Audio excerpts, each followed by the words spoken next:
Mwaramutse mwese mukunda imico n'akaranga vy'u Burundi. Twariko turaraba aho bariko bararaza iswa. Twabonye iswa zimaze gusohoka ziva muri aka bita ishimwe, ariko hari utundi dukoko twahasanze.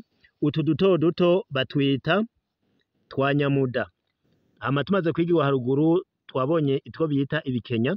Hakaba rero n'ibi binini binini bifise imitwe minini biri aha ku mashimwe. Turako turaba igikorwa cavyo.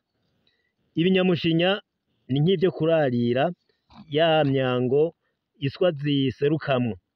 Murabona ngaha bavuga ngo ni ibinyamushinya vyashinye kw'ishimwe kugira ngo ntihagire ico arico cose cinjira muri iri shimwe kugira rize kwonona ibiri imbere.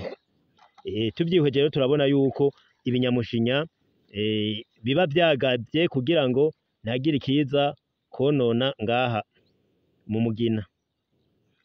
Birafise n'amenyo akaze, birashobora kurya umuntu mu gihe iswa zozo zitaryana.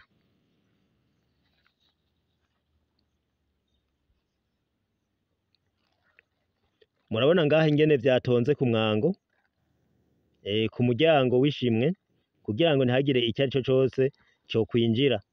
Ariko twa tundi duto duto utunyamuda turashobora kwinjira n'iswa zigasohoka.